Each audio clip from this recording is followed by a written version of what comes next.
بسم الله الرحمن الرحيم. الحمد لله رب العالمين، والصلاة والسلام على أشرف الأنبياء والمرسلين نبينا محمد وعلى آله وصحبه أجمعين، أما بعد. إخواني الأفاضل مستمعي الكرام والمشاهدين، حياكم الله جميعا. السلام عليكم ورحمة الله وبركاته. في هذه الحلقة التي نسجلها حدثا كبيرا وقع على الأمة، وهو موت ورحلة عالم كبير ذاع صيته في العالم ووصل أثره إلى آفاق الأرض، وهو العلامة الأصولي المحدث الشيخ محمد علي آدم رحمة الله عليه. هذا الشيخ أحد أعلام الحبشة، فالحبشة بتاريخها أصيلة وعريقة في الإسلام، حيث دخل الإسلام إليها عن طريق صحابة رسول الله صلى الله عليه وسلم في هجرة الحبشة في العام الخامس من البعثة. ومنذ أن احتضنت الحبشة صحابة رسول الله صلى الله عليه وسلم، وكانت لهم قدم مبارك في إدخال هذا الدين العظيم إلى إفريقيا عامة وإلى الحبشة خاصة، لم يزل هذا النور منتشرا في هذا البلد. وقد صار بعد مرجع الصحابة من لم يتوفى في أرض الحبشة إلى المدينة المنورة، حصلت هجرات لقبائل العرب في العهد الأموي والعباسي إلى شرق إفريقيا ومنها الحبشة،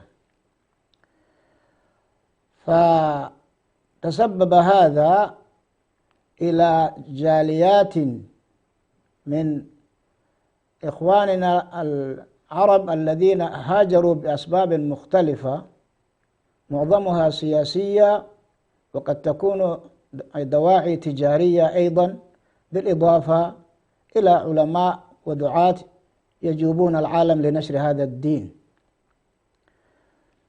مما يؤكد أن الإسلام انتشر في هذه البلدان أفريقيا كلها تقريبا عن طريق الدعوة وحركات الناس الذين يحملون رسالة الإسلام معهم. عاشت الحبشة قرون من الحركات السياسية اشتهرت فيها سلطنات وإمارات إسلامية منذ القرن الثالث الهجري. 4 قرون مملكة الشوا تشتهر في الهضبة والشمال، ثم تليها إفات، ثم الممالك الطراز الإسلامية 7، ثم بعد ذلك مملكة عدل. وفي القرن العاشر الهجري تتوحد هذه الممالك الإسلامية بإمارة الإمام أحمد ابن إبراهيم الغازي، الذي وحد الحبشة تحت راية الإسلام، حتى جاء البرتغال الذي كان في صراع مع العثمانيين على البحر الأحمر وانتصر للنصارى، فتسببت الاشتباكات بين البرتغال وبين جيوش المسلمين لقتل الإمام أحمد في الشمال، حيث استقر في منطقة غوندر. بعد ذلك رجع الجيش إلى هرر، بقيت حضارة إسلامية تستقبل وفودا من المهاجرين من العلماء والصالحين الربانيين الذين تولوا نشر الإسلام، ليس في هذه المدينة فقط، بل بالتحرك إلى من يوجد في مناطق أخرى في نشر العلم. وكانت هناك حركات صراعية بين النصارى والمسلمين دامت قرونا من الزمن. وفي القرن الثاني عشر والثالث عشر توقفت هذه الحروب وهدأت الأمور ونمت الثقافة الإسلامية، مما جعل العلماء يتوجه بعضهم إلى العالم الإسلامي لينهلوا من العلوم في موطنها من مهبط الوحي الحرمين الشريفين، أو من الأزهر الشريف، أو من بيت الزبيد في اليمن. وهكذا رحل علماء الحبشة إلى العالم الإسلامي، ورجعوا إلى الحبشة ليؤسسوا حركة علمية واسعة النطاق في أرياف وبوادي الحبشة. وبرزت منطقة الشيخ محمد علي آدم بن موسى الإثيوبي رحمة الله عليه، صاحب هذه الحلقة والذي انتقل إلى دار الآخرة خلال هذا الأسبوع. هذه المنطقة التي تسمى منطقة ولو برزت في هذه الحركة العلمية، وخاصة في القرن الثالث عشر الهجري، حيث ابتدأت هذه الحركة بحلقات علمية أو مجالس علمية اتخذت من المساجد مقرا لها، فبدأت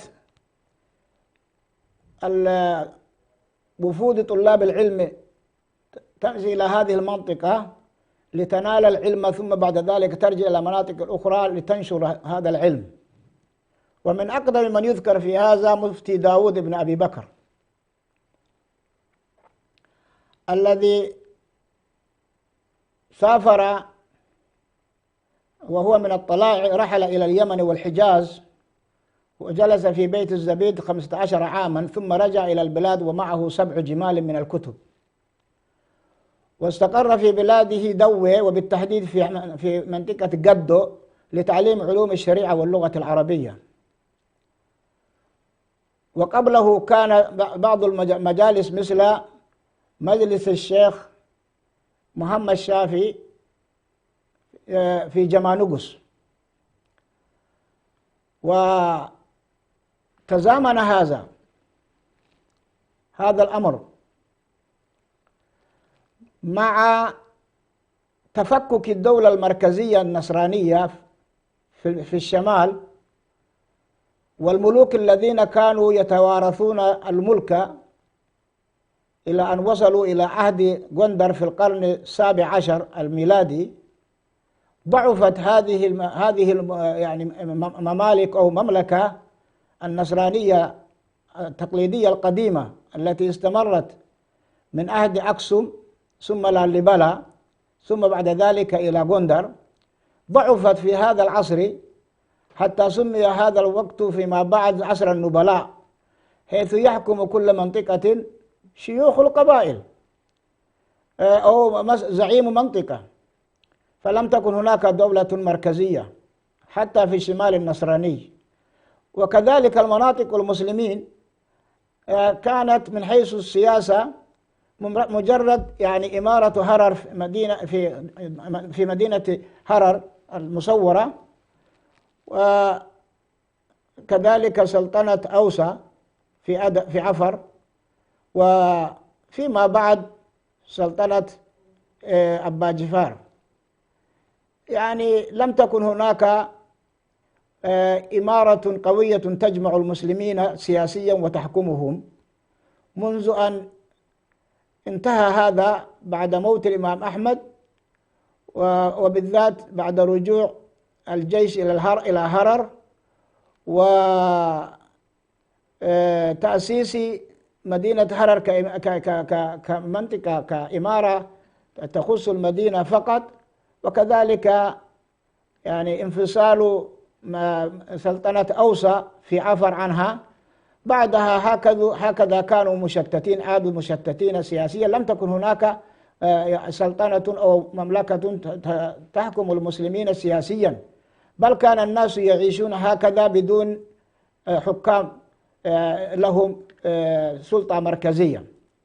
وكذلك النصارى في هذا الوقت كان انتشار العلم، إنما عندما تهدأ الأمور ولا توجد صراعات بين الحكام وبين أصحاب المناطق، وخاصة بين المسلمين والنصارى، يجد الإسلام بعلومه وحضارته ينتشر في كل مكان. هنا انتشرت دور العلم، ومن هذه المنطقة التي برزت وصار لها السبق من ولو ولد شيخنا العلامة الكبير في هذه المنطقة، وكما يذكر عن نفسه رحمة الله عليه ترعرع في كنف والده الأصولي المحدث شيخ علي آدم، الذي أحسن تربيته وحبب إليه العلم، فنشأ محبا للعلم الشرعي منذ صغره، وكان لوالده الفضل الكبير بعد الله في تنشئته نشأة صالحة.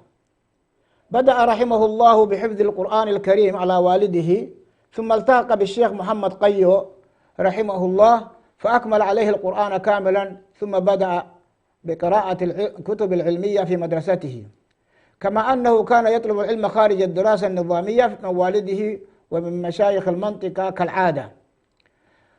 الشيخ ولد في هذه المنطقة التي اشتهرت وصارت مرجعا للعلماء وتسمى قبلة العلوم، كما أنها توجد من ناحية الشمال حيث تقع يعني منطقة أو الحجاز، يقع الحجاز للحبشة إلى الشمال تقريبا. فلذلك الناس لما يعني عندما يشيرون إلى ولو يقولون القبلة، حقيقة ليس لأنها في جهة القبلة فقط، إنما لأنها أيضا يعني قبلة للعلوم والإسلام ومصدر أساسي لنقل العلم. فكل من يريد أن يدرس العلم صورة الشيخ في الخلفية لا تظهر يا أخي. نعم أحسنت. فكل من يريد أن ينقل العلم من أساسه يتوجه إلى هذه المنطقة. فهذه المنطقة ما شاء الله بما فيها راية يجو وبورنا ومنطقة قالو والرهمنو، ثم بعد ذلك المنطقة الواسعة التي الآن تسمى دوي أو خمسة وما حولها. هذه كلها مناطق فيها يعني بحر من العلماء، بحار حقيقة يعني. فلذلك كون الشيخ العلامة البحر المحيط هذا يخرج من هذه المنطقة لا يستغرب من حيث أصالة هذه المنطقة في نشر العلم وقدمها. ولكن تميز الشيخ محمد علي آدم عن علماء عصره تحقق بوفرة العلم الذي أعطاه الله سبحانه وتعالى، كما قال الرسول صلى الله عليه وسلم: إنما أنا قاسم والله المعطي. كل يتوجه إلى طلب العلم، ولكن لا يناله إلا من أراد الله له خيرا ووهبه الله فهما وأعطاه من العمر والوقت والجهد ما يجمع به هذا العلم الغزير. عندما نتكلم عن هذه المنطقة ووفرة العلم والعلماء فيها، نتذكر أيضا العلماء الذين كانوا في هذه المنطقة. والحديث عن الشيخ، الحديث عن أي عالم، عندما نتكلم عن سيرة عالم طبعا واحد يركز على ممن تعلم هو، ممن أخذ هذا العلم. وفرة العلماء وكثرة العلماء الذين أخذ منهم يشير إلى أن المنطقة تتمتع بكثرة العلماء ووفرتهم في هذا الوقت. والشيخ علماؤه كما نذكر أبرزهم الآن، يعني لم يتحرك كثيرا في البلد، وهو طبعا عالم جليل، علمه أصلا وأصالة كان قبل أن يخرج من بلاده ويسافر إلى بلاد الحرمين. فكثرة العلماء تشير إلى أنه في وقته كانت فيها حركة علمية زاهرة حقيقة. فمن أبرز مشايخه والده الأصولي الشيخ علي آدم، ثم شيخ محمد قيو كما ذكرنا، ثم شيخ محمد زين بن محمد الداني، ثم شيخ محمد بن رافع البصيري الذي قرأ عليه سنن الإمام الترمذي وسنن أبي داود وسنن النسائي، هذا قبل أن يذهب إلى المملكة. والشيخ محمد سعيد بن شيخ علي الدر، والشيخ عبد الباسط بن محمد المناسي، والشيخ محمد ولي الدري من درة أيضا، الشيخ حياة بن علي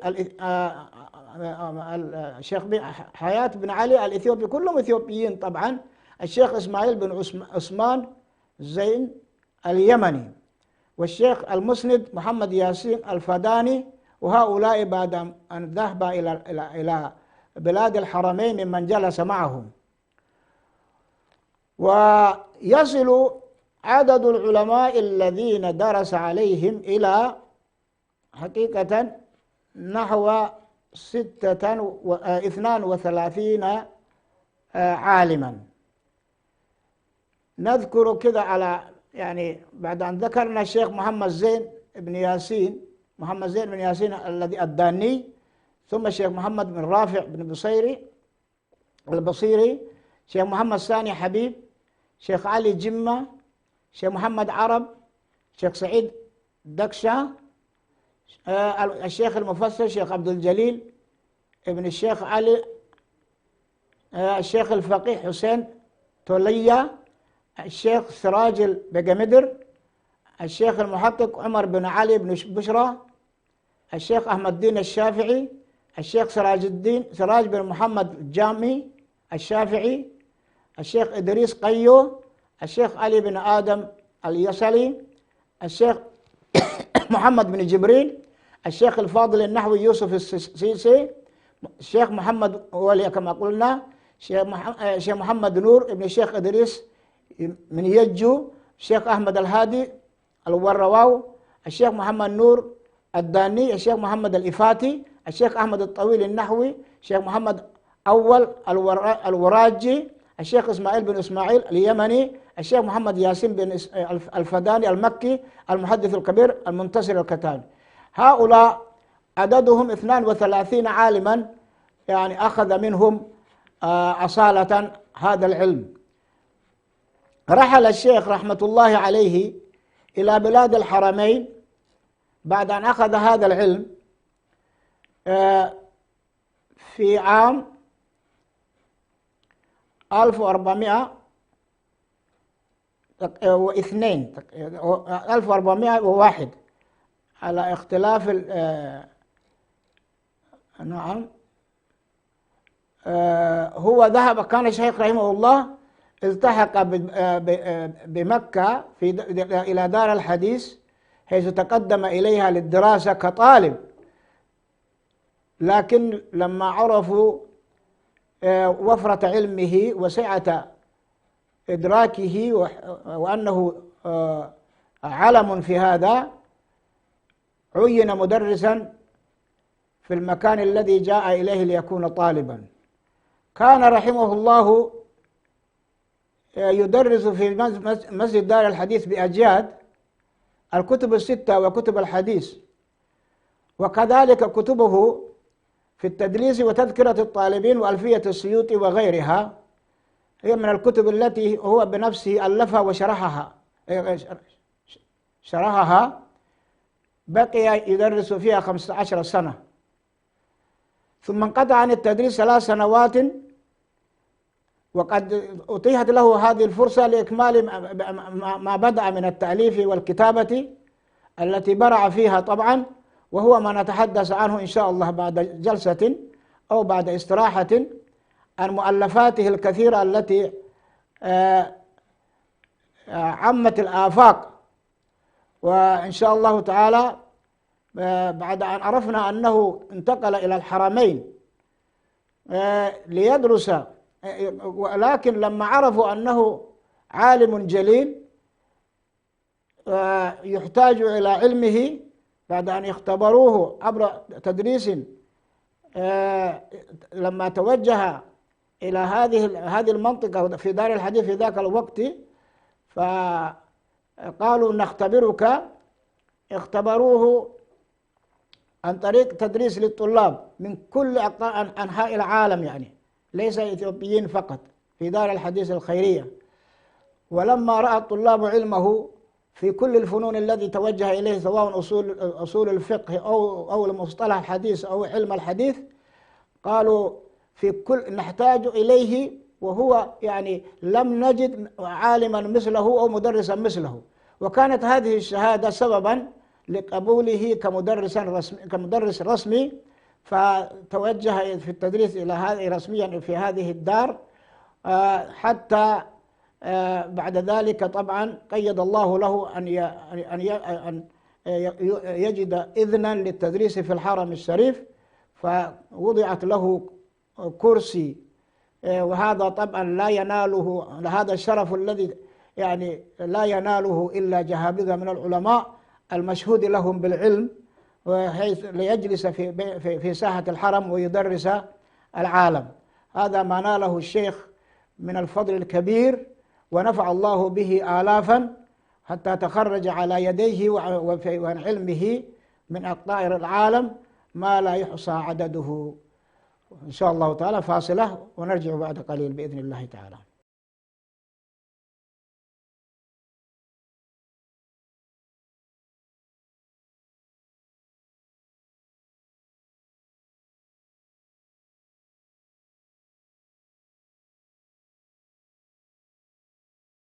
لم يكن الإعلام وليد عصر من العصور أو حضارة من الحضارات، فلا يوجد زمن من الأزمنة قديما أو حديثا إلا واحتل الإعلام مكانة فيه. ومن هنا انطلق راديو سلام، مستخدما جميع الوسائل المتاحة على الأقمار الصناعية ومنصات البث على الإنترنت والتطبيقات، ليصل إلى جمهوره، ليكون وسيلة إعلامية مسموعة متخصصة في الشأن الإريتري، ويبث باللغتين العربية والتجرينية على مدار الساعة.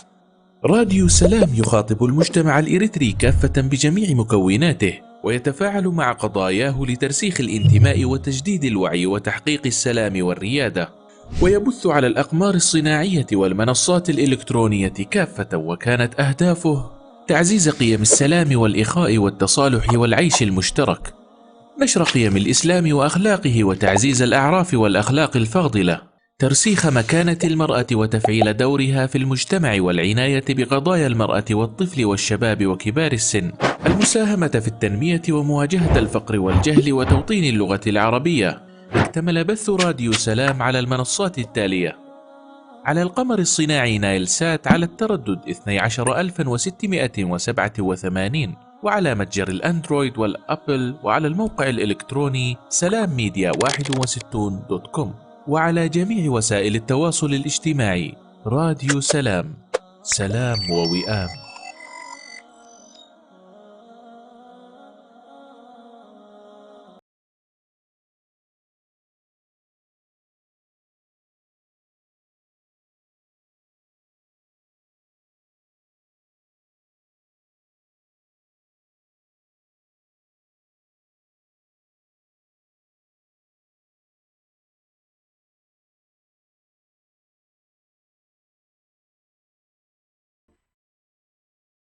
رسول الله وعلى آله وصحبه أجمعين. رجعنا بارك الله فيكم إلى الحديث عن سيرة الشيخ العلامة الأصولي المحدث الشيخ محمد علي آدم الولوي الإثيوبي رحمة الله عليه.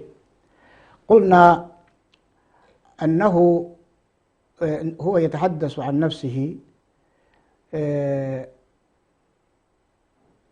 كيف انتقل من تلك المنطقة من الحبشة إلى الحرمين وما صار له. يقول: بعد أن تخرجت على أيدي هؤلاء الأعلام بدأت في التدريس هذه العلوم المذكورة في البلد مدة تقارب 4 سنين. يقول: ثم إن الأمور تضايقت علي بسبب غزو النظام الشيوعي للبلد، فعزمت على الهجرة إلى الحرمين الشريفين فرارا طبعا بدينه. ومن يهاجر في سبيل الله يجد في الأرض مراغما كثيرا وسعة. دعا الله سبحانه وتعالى أن يخرجه من تلك القرية الظالم أهلها، لكن دعاؤه كان استجاب الله له بأن يخرجه خروجا لا عودة فيه. ربما لم يعد إلا لزيارة والده، ثم استقر في الحرم الأمين حتى كان آخر مثواه في تلك الديار المقدسة. يقول: فما أن وصلت إلى مكة المكرمة طلب لي بعض الإخوة التدريس في بعض المدارس، وذكر لمسؤوليها أني كنت مدرسا في بلدي، فطلبوا مني الشهادة، فأخبرتم بأنه ليس عندنا شهادة فرفضوا القبول. ولما لم أجد سبيلا إلى التدريس طلبت أن أكون طالبا، فلم أجد القبول أيضا إلا في معهد الحرم المكي فقبلت فيه. ولما أنهيت المرحلة الثانوية فيه ذكر لمديرها آنذاك الشيخ علي بن عامر يعني الذي كان مديرا لدار الحديث الخيرية، يعني انتقلت إليها. وإنما يعني كنت مدرسا في بلد، قلت له كنت مدرسا في بلدي، وإنما التحق إلى معهد الحرم لعدم المؤهل للتدريس وهو الشهادة، فها أنا نلت من معهد الحرم. فقبلني مدرسا ورفع اسمي إلى المجلس الأعلى، وكان رئيسه آنذاك سماحة الشيخ عبد العزيز بن باز رحمة الله عليه. فوافق المجلس الأعلى على تعييني مدرسا، فبدأت في التدريس ولا زلت أدرس فيها إلى أن توقف طبعا قليلا في أخيرا من التدريس، وتفرغ يعني للتأليف تقريبا. ومما من الله به علي أن حبب إلي علم الحديث من صغري. كيف كان محدثا الشيخ؟ يقول: حبب إلي علم الحديث من صغري. ومما يتميز فيه أيضا أن المنطقة التي تعلم فيها هذا العلم وحبشة ككل في ذاك العصر لم يكن علم الحديث حقيقة يعني ما يدرس في البلد بصفة عامة، إنما الخواص هم الذين يتوجهون إليه. فأنا أستغرب يعني، ونحن عندما يعني في صغرنا في بداية السبعينات يعني من القرن الماضي، كان العلم المنتشر هو الفقه الإسلامي، فقه الشافعي وفقه الحنفي في الشمال، وبالإضافة إلى علم النحو والتفسير، وانتهى. أما علم الحديث لا تدرس إلا في بعض المراكز. ولكن الشيخ سبحان الله يعني أعطاه الله في هذا الجانب محبة لهذا العلم فناله وهو صغير. يقول: فكنت وأنا صغير السن حينما كان والدي يقرأ صحيح البخاري أختبئ وراء الجدار حتى أسمع قراءة القارئ، فكان يتحرك قلبي شوقا عند سماع صحيح البخاري، وكنت خلال طلبي للعلوم المذكورة أبحث عما صح في الحديث حتى أعمل به. انظر، كان السائد في المنطقة أن الناس لا يلتفتون إلى الدليل، كلما قال رسول الله فهو الحديث. فكان يدرس كتاب أصلا هو من الموضوعات، كتاب درة الناصحين، ينقل الحديث كذا قال رسول الله صلى الله عليه وسلم، حكي كله هذا هو الحديث الذي كنا نعرفه. ثم بعد ذلك جاءت كتب صغيرة مثل رياض الصالحين وبلوغ المرام والأربعين النووي، وهكذا بدأ. قبل ذلك ما كانوا يعرفون علم الحديث، لكن يقول صحيح البخاري طبعا من الندرة بمكان أن تجد في المجالس العلمية صحيح البخاري أو كتب الستة كلها. وكنت خلال طلبي للعلوم المذكورة أبحث عما صح من الحديث. كيف اتجه إلى التحقيق؟ انظروا وهو صغير. فكنت أرفع يدي في الركوع وغيره، مع أن مذهب منطقتنا مذهب حنفي لا يلتفت إلى أهله إلى العمل بالحديث المخالف للمذهب. فلما هاجرت إلى مكة وبدأت أدرس في المعهد الحرم، وطالعت كتب شيخ الإسلام ابن تيمية وابن القيم والشيخ محمد بن عبد الوهاب رحمهم الله، وجدت فيها ما يناقض ما عليه كتب العقائد المقررة في بلادنا. انظروا، هو أصلا من البلد كان هو يبحث عن ما صح من الدليل، يعني دون ما كان سائدا من التقليد الذي لا يتوجه إلى النظر في الدليل. فبدأت أسير على المنهج الذي سلكته سابقا، وهو اتباع ما صح دليله. هكذا هذا من صغره كان يبحث ما صح من الدليل، فوجدت ما في كتب هؤلاء موافقا للنصوص الصحيحة، فتركت ما كنت أعتقده مما تلقيت من مشايخ الأشعريين في بلادنا وتخليت عنه. فلما سافرت إلى بلدي لزيارة والدي قال بعض أهل العلم إنك صرت وهابيا، فقلت لا، بل أنا متبع للنصوص، وأنت تعلم، قلت له، يقول وأنت تعلم قبل أن أذهب إلى مكة أني أتبع النصوص الصحيحة. هذا كله كلام منقول من كلامه رحمه الله. فقال نعم أعرف ذلك، إلا أنك ازددت تشددا. انظروا الجواب أيضا، لما قيل له تشددت أنت في النقد والحكم على الأشياء، قال أيضا يعني قال لي تشددت قليلا. فقلت له ألا تعلم أن الإمام الشافعي رحمه الله لما كان في الحجاز والعراق كان له مذهب، ولما ذهب إلى مصر وجد الأدلة الكثيرة ترك مذهبه القديم وأسس مذهبه الجديد. فكذلك أنا لما وجدت الأدلة التي غابت عن أهل بلدنا صرت أتبعها وأعمل بمقتضاها. وهذا من إنصافه والبحث عن الحق والرجوع إليه وترك ما كان عليه من الخطأ. هذا من الإنصاف والتواضع الجم الذي منه الله سبحانه وتعالى. هذه طبعا يعني سيرته، كيف كان في طلب العلم وكيف تغير يعني حاله، يعني اتباعا للحق. وبعد ذلك يعني الجانب الخلق الذي يذكر عن الشيخ حدث ولا حرج.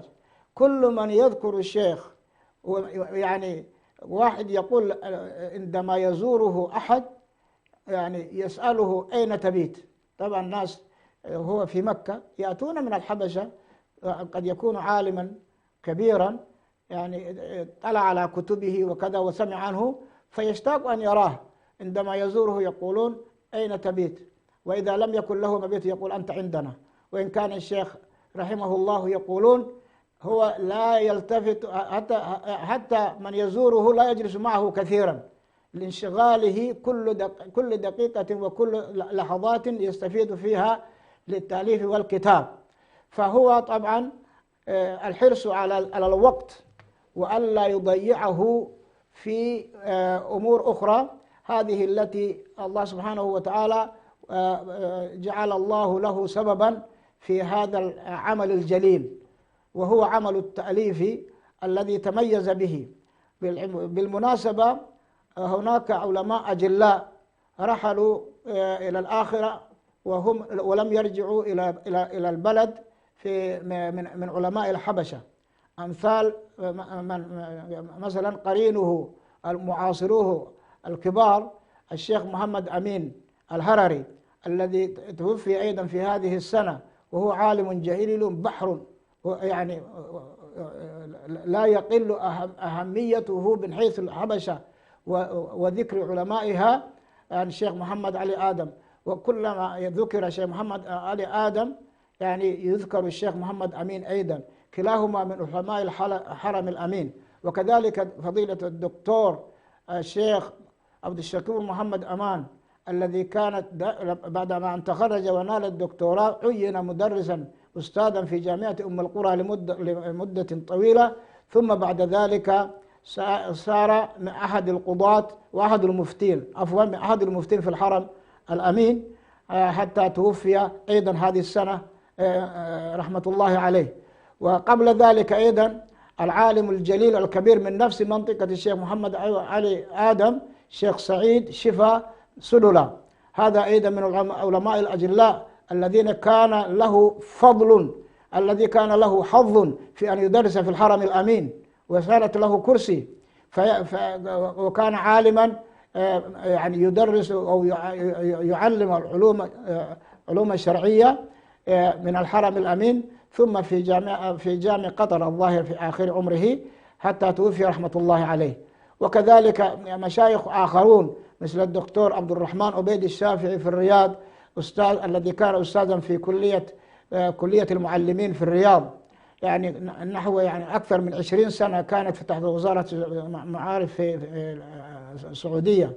وكذلك يعني الشيخ محمد أمان جامي الذي كان يعني أستاذ العقيدة في الجامعة الإسلامية بالمدينة المنورة. وكذلك الشيخ الدكتور الشيخ محمد عارف صاحب القراءات السبعة في الرياض، وكان أستاذا في دار تحفيظ القرآن التابع لوزارة الشؤون الإسلامية. حقيقة علماء عددهم كبير جدا، ولكن تميز الشيخ محمد علي آدم والشيخ محمد أمين بوفرة التأليف وجزاهم الله خيرا. وهذا ما نذكره في هذه الدقائق للتذكير فقط بأن الله سبحانه وتعالى أعطى لهذا الشيخ العظيم جليل يعني من القدرة في التأليف والكتابة ما يعني أحد العلماء الذين درسوا أو استمعوا له وعرفوا عمق علمه ماذا يقول هذا الشيخ يوسف جيرو حفظه الله، المحدث الكبير الذي الآن يوجد في مدينة أساسا، ويقول وقد درس نحو 30 عاما يعني وما زال يدرس علم الحديث. يقول يعني طبعا هو ممن استفاد من كتب الشيخ ومعجب به. يقول كتب الشيخ أغنتنا أو تغني عن كتب التي قبلها، ولا شروح الحديث التي قبله لا تغني عن كتبه، وكتبه تغني عن كثير من الشروح التي قبله. هذا ما شهد به علماؤنا جزاهم الله خيرا. فبعض الكتب التي يذكرون ما شاء الله، طبعا الشيخ عرف بكتابين كبيرين من كتبه رحمه الله، وهو ذخيرة العقبة، وهو شرح لسنن النساء في نحو 40 مجلدا، وكذلك البحر المحيط الثجاج وهو شرح لصحيح مسلم في 44 مجلدا. وأنا لما تصفحت حقيقة هذا الكتاب الأخير الذي انتهى طباعته تقريبا قبل سنة، هذا الكتاب آخر مجلد الذي هو مجلد 44 في كتاب الفتن، فتحته ولما قرأته سبحان الله يذكر في كل حديث يتكلم عن السند وكم سندا، يعني عن السند ورجاله بصفاتهم جميعا، ثم كأنه هذا الحديث الأول. هو يعتبر أن الإنسان لا يقرأ من كتابه ربما إلا هذا المقطع، فيعطيه كل ما يحتاج إليه من أصول علم الحديث في هذا الحديث الواحد. سبحان الله. وهكذا صار بحرا كما قال الشيخ يوسف: كتبه تغني عن كثير من الأحمال والكتب الأخرى لا تغني عن كتبه. والشيخ رحمة الله عليه ألف كتبا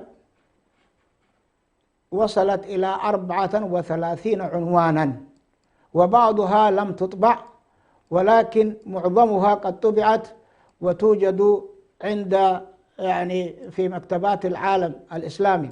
فمما جعل الشيخ اسمه ينتشر في كل مكان.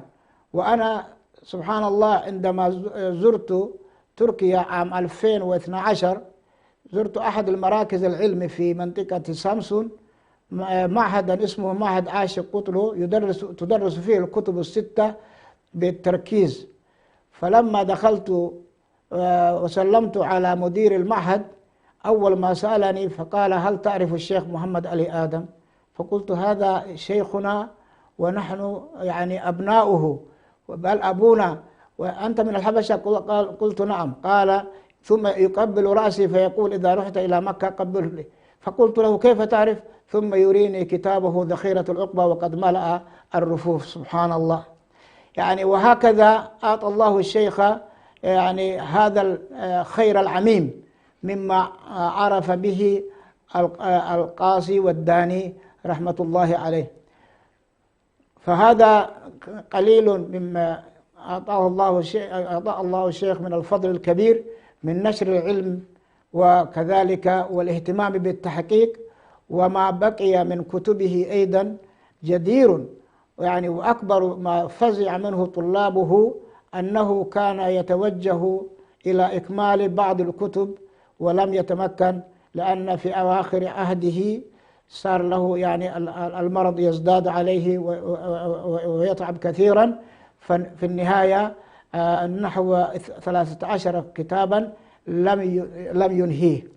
فهذا إن شاء الله تعالى قد يشمر عن سائده طلابه الجهابذة، ونحن لا نشك أنه أنجب جيلا فاهما للدين ومتبعا منهجه في التحصيل العلمي، وإن شاء الله سيكملون مسيره.